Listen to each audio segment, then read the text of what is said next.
Dimanche 10 juillet 2016. Madame, Monsieur, bonjour et bienvenue dans ce journal. La lutte contre le chômage est une priorité pour le gouvernement ivoirien. La Côte d'Ivoire s'est donc dotée en 2012 d'une politique nationale de l'emploi.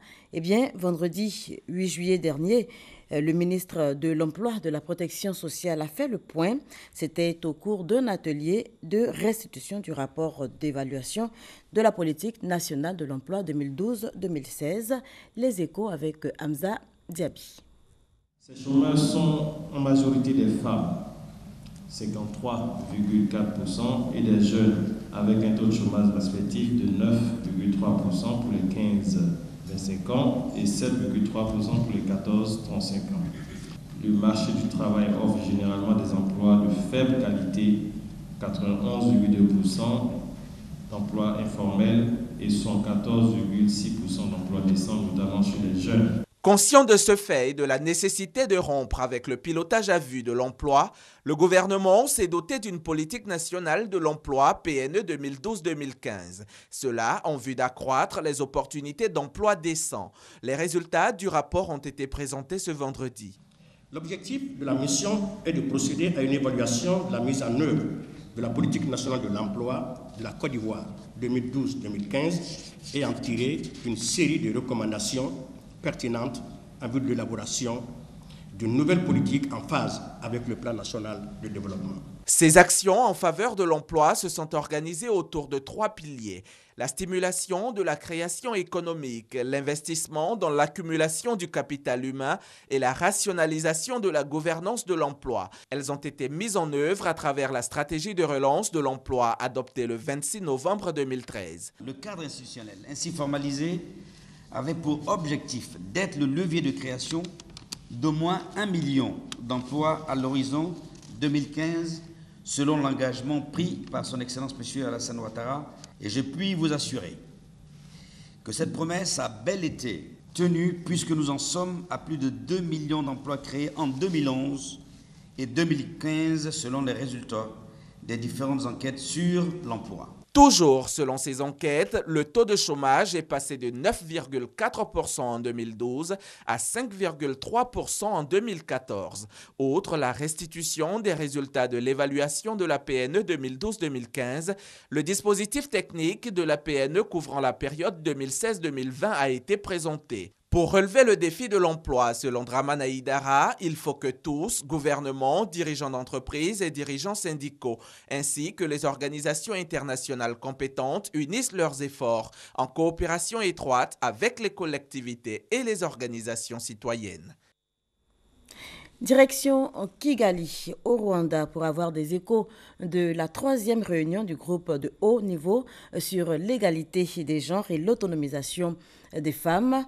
La ministre Efrazé Yao y représente la Côte d'Ivoire. C'est l'occasion pour elle de parler des avancées dans la promotion de la femme dans notre pays. Kadi Fadiga Fofana.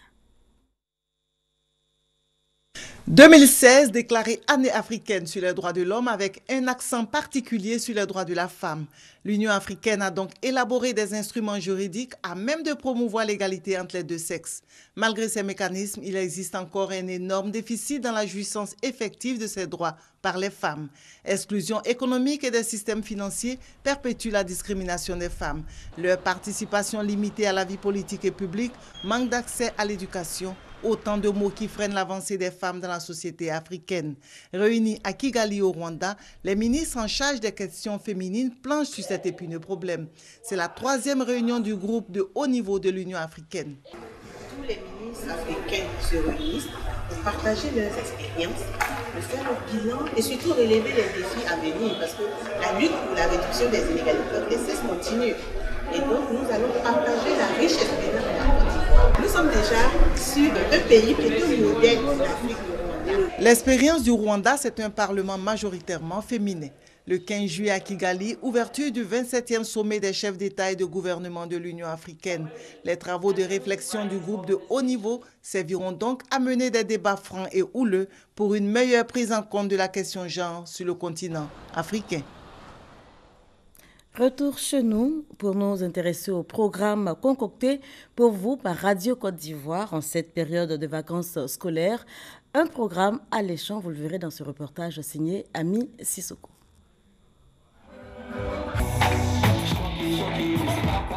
Studio Paul Amewe, Plateau. Voilà à quoi vont ressembler les émissions de vacances 2016 sur Radio Côte d'Ivoire.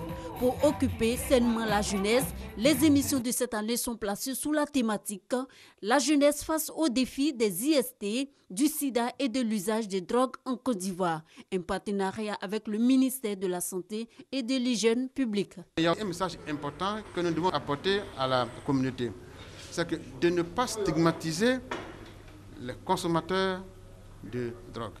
Il ne faut pas les rejeter par un problème de mode, ont essayé de toucher à cette drogue et aujourd'hui, elles ne savent pas comment s'en passer. Donc il s'agit de les aider, de leur apporter une assistance pour qu'elles puissent s'en sortir. L'enquête de 2012 nous révèle que très peu de jeunes ont vraiment une connaissance complète sur le sida et très peu ont adopté les comportements à moindre risque que nous essayons de promouvoir. C'est pour ça qu'il est important pour nous de continuer cette sensibilisation et donc pour nous de nous associer à cette émission. Un appel vibrant à toute la population, notamment aux jeunes. Il faut qu'ils se mobilisent pour écouter les messages parce qu'il y a de grands messages sur la drogue, sur l'alcoolisme, sur le tabagisme, sur le VIH-Sida et toutes les IST sur Radio Côte d'Ivoire. Ils ne vont pas s'ennuyer. 4 grandes émissions sont annoncées pour sensibiliser la population sur les drogues, la question de l'emploi des jeunes et la détection de jeunes talents. Il y aura Radio Vacances, À nous les vacances, le Festival des tubes et Golden Voice. Ces vacances s'annoncent wonderful sur Radio Côte d'Ivoire pour emprunter un mot anglais. Wonderful pour dire que les émissions de Radio Vacances sur nos antennes seront magnifiques et il ne faut pas rater l'occasion de nous suivre pendant ces vacances. Golden Voice est à sa 2e édition. La particularité sera un concours acoustique. Nos candidats, parlons de radio et de Golden Voice, la voix qui fait vibrer nos sens, la voix en or, se fera accompagner d'un instrument, la guitare. Durant 2 mois, Radio Côte d'Ivoire et le ministère de la Santé et de l'Hygiène publique iront vers les populations. Les villes d'Agnim-Lekro, Bondoukou, Daloa, Dimbokro, Diekoué, Grand Laou, Katiola, San Pedro, Toumodi seront visités. La décoration intérieure, une source de bien-être. Mais comment choisir les couleurs? Comment les harmoniser? Comment faire de notre intérieur un petit coin de paradis? Eh bien, désormais, en Côte d'Ivoire, des experts sont formés pour nous aider à y arriver. C'est ce que nous disent en tout cas Traoré Mahama et Sita Soro. Vivre dans un cadre de vie sain, agréable et par-dessus tout beau, c'est tout l'objectif de la décoration d'intérieur. Au-delà du plaisir procuré, la décoration d'intérieur renferme de nombreuses vertus, selon les professionnels.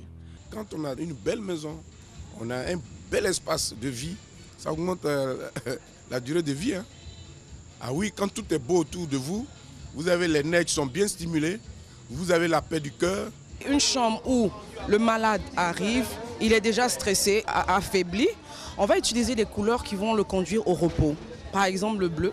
Le bleu conduit au repos, à la paix, c'est une couleur relaxante. Ou le vert qui a trait à la nature. Mais pour bénéficier de toutes ces vertus, il faut s'attacher les services d'un professionnel en la matière.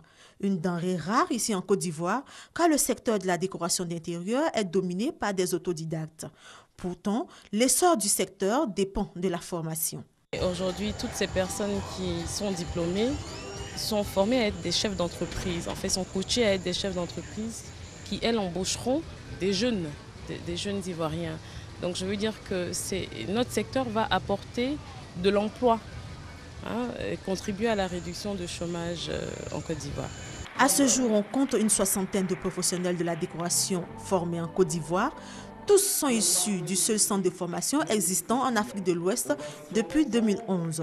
La dernière promotion de ce centre de formation compte 12 femmes et a pour marraine Abiba Dambele Sawe, directrice des reportages institutionnels à la RTI. On parle politique à présent. L'opération des audiences foraines a démarré hier samedi sur toute l'étendue du territoire national. Il s'agit d'une opération qui va permettre l'inscription sur la liste électorale des nouveaux majeurs, mais également de radier les personnes décédées encore inscrites sur la dite liste. Les audiences foraines reprennent, ceux du mardi 12 juillet au dimanche 24 juillet prochain. L'opération a été lancée conjointement par le ministère de la Justice et le ministère d'État, ministère de l'Intérieur et de la Sécurité. Elle va aboutir à la révision de la liste électorale en vue des élections prochaines. Son objectif est de permettre l'inscription sur la liste électorale des personnes âgées de 18 ans dépourvues de jugement supplétif et d'établir les jugements supplétifs de décès pour les personnes décédées inscrites sur la liste électorale afin de permettre leur radiation de la dite liste, puis de traiter les requêtes en reliquat après l'opération de 2015. Ces jugements supplétifs leur permettront d'avoir des certificats de nationalité pour se faire établir des cartes d'identité et se faire inscrire sur la liste électorale pour leur permettre d'exercer leurs droits de citoyens en participant aux différentes échéances électorales. Nous apportons le support administratif, les circonscriptions d'état civil qui sont sous notre autorité, que nous avons mis en branle. Les officiers d'état civil ont déjà rassemblé l'ensemble des requêtes et lorsque les audiences vont démarrer, ils mettront également du personnel à disposition des magistrats pour la bonne tenue de ces audiences foraines. Mais qu'en est-il de la question des radiations de la liste électorale? Il y a des personnes qui figurent sur la liste électorale mais qui sont décédées. Il faut les en extraire. En plus de cela, le ministère de la Justice travaille à fournir à la Commission électorale indépendante la liste de toutes les personnes qui ont été condamnées et qui ont été privées de leurs droits civiques, donc qui ne peuvent pas voter.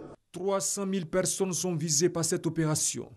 400 audiences sont prévues pour se tenir sur l'ensemble du territoire ivoirien à raison de 10 à 15 audiences par juridiction.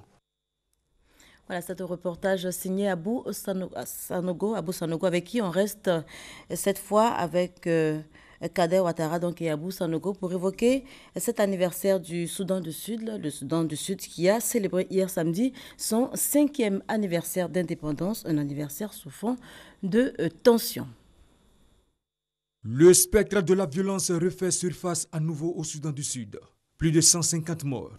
Ce vendredi 8 juillet, vers 18h heure locale, des tirs d'armes automatiques se sont fait entendre dans la capitale Juba, notamment aux alentours du palais présidentiel.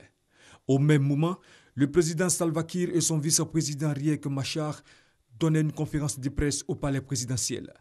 Une conférence au cours de laquelle les deux dirigeants ont indiqué qu'ils ne pouvaient expliquer ce qui se passait dehors. Mais tous deux ont appelé au calme, calme qui est revenu aux alentours de 20h. Cet incident illustre bien la volatilité de la situation dans le pays. L'État est ruiné, l'inflation frôle les 300%, 2 millions de personnes ont fui leur maison, 5 millions dépendent de l'aide alimentaire d'urgence. Dans la région de Wo, des affrontements armés font rage depuis un mois entre communautés rivales. Et les provinces reculées sont régulièrement le théâtre de combats sporadiques. La crainte de tous, c'est de voir le Soudan du Sud basculer à nouveau dans la guerre civile. Le conflit avait éclaté en décembre 2013 au sein de l'armée nationale, miné par des dissensions alimentées par la rivalité entre le président Salva Kiir et son vice-président Riek Machar. Malgré de forts espoirs de paix placés dans le retour de Riek Machar à Juba, l'équilibre politique du plus jeune pays du monde reste très précaire, car les sujets de contentieux entre le président Salva Kiir et son vice-président ne manquent pas. Et puis des tensions également à Dallas, aux États-Unis. Le siège de la police a été bouclé. Les policiers sont toujours en alerte car la menace plane sur les autorités. Après donc la mort jeudi de 5 policiers, vous vous en souvenez certainement, dans des manifestations contre les bavures policières. Et puis du sport pour terminer, Euro 2016. La grand-messe, c'est ce soir. La finale va opposer la France au Portugal. Coup d'envoi 19h temps universel, une finale sous haute sécurité. Plus de 3000 policiers et gendarmes ont été mobilisés pour l'occasion. Voilà qui met un terme à ce journal. Merci de nous avoir suivis. L'information revient à 10h. Vous serez en compagnie de Delphine Blas.